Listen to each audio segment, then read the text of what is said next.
doing our bit. Firstly, I'd just like to thank everybody that has liked and subscribed to the channel in the past month or so, and I just want to say a big thank you.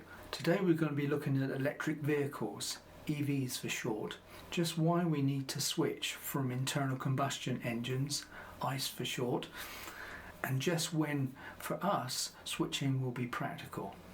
I've owned an EV since November 2020 and now driven over 13,000 miles, done various road trips, etc. So this is a guide to help you decide whether in 2022 it's time to switch. So why do we need to switch if we need a car? Primarily because of the toxic exhaust emitted from our cars, as you can see here. Transport contributes 15% of the CO2 emissions that are driving global temperatures up, and all the associated ills to our environment and the natural balance of our ecosystem. The other toxins from the exhaust contribute to between 7 and 8 million premature deaths worldwide. The figure in the UK is believed to be around 30,000 per year. Consequently, the other reason why we need to switch is the damage it's doing in our local communities and to our health, particularly the health of our children. I watched a programme on the BBC some time ago that really impacted me on this issue, where children going to school in North London were fitted with backpacks to measure the quality of the air they were breathing. The results were truly shocking and showed that the children were exposed to up to 5 times the maximum recommended levels of nitrogen dioxide, etc.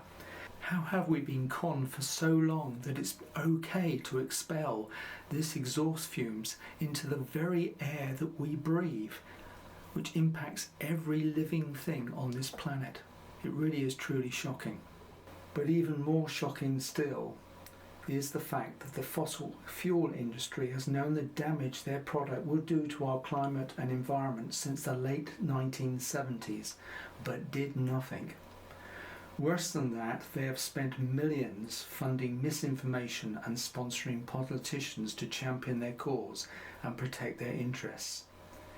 This data from the 70s compared to the data we now have frankly ends the debate on climate change, as they nailed it, and their data agrees with our actual real-world measurements today. If you want to know more, and there is so much more, please check out the links below. But the case for switching is absolutely rock solid. Now to the trickier question. Can you actually switch now in 2022? You do need a driveway so that you can install a 7 kilowatt charger. This allows you to charge overnight, which is really convenient, and it really at the present time doesn't make sense to actually rely just exclusively on the public network for charging. And also, of course, then you can't actually make use of this savings because you're paying so much more for the energy. Range is probably the most common subject that's brought up in regard to EVs. However, the reality is that the majority of people's commute or daily travel is less than 50 miles, and you only occasionally do 200, 300 plus mile road trips that then require you to use the public charging network. Most modern EVs have ranges in excess of 200 miles, and that number keeps on going up, excepting that in winter you usually experience a 10 to 15% reduction in range. So for most people like me, range isn't the issue that you think it might be. However, how you go about charging is very different to an ICE car, in that you would normally charge only to 80% and trying to ensure that your actual battery capacity doesn't go below 20%. You basically top up any time you take a break, or maybe when you're parking at a car park, rather than fill up to full when you're down to a quarter of a tank.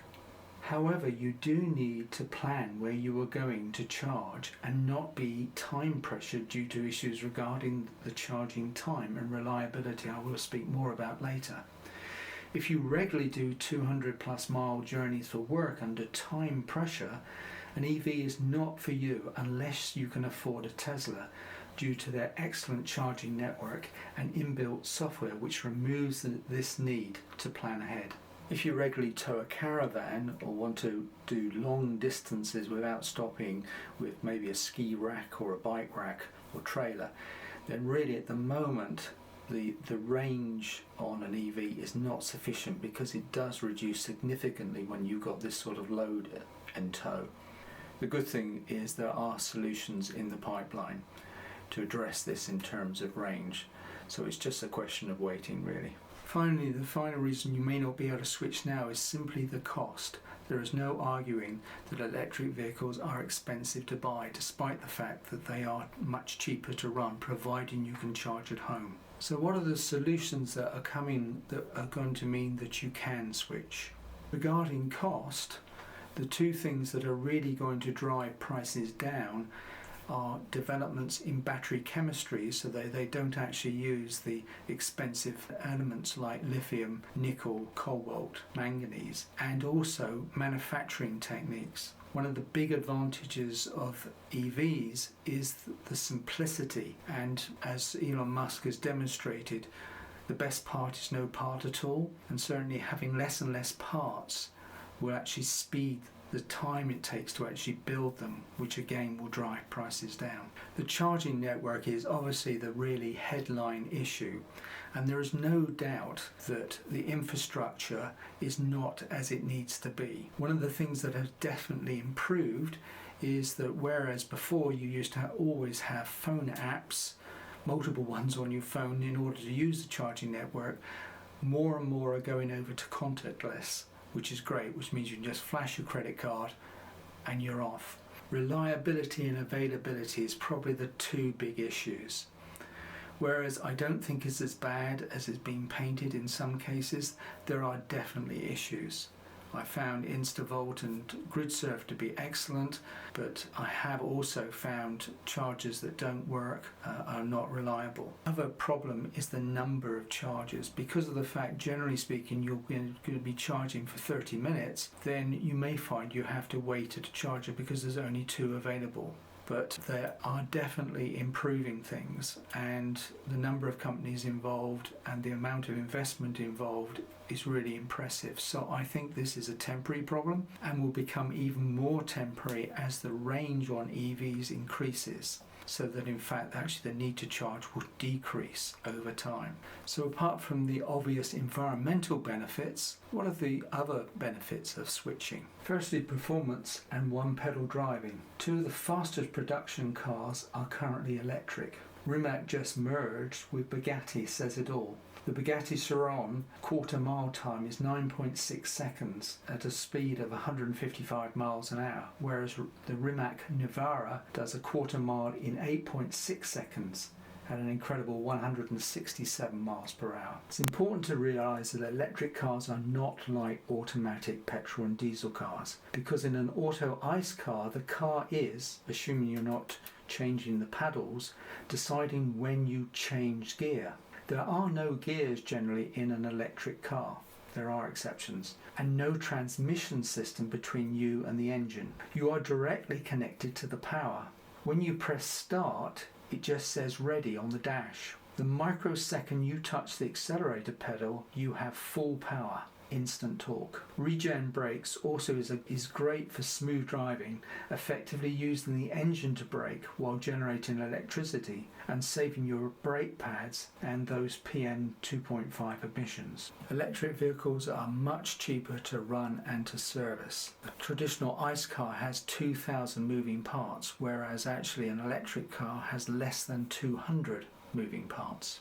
In addition, the energy efficiency of an ICE car is at best 28%, whereas an electric vehicle efficiency is north of 95%.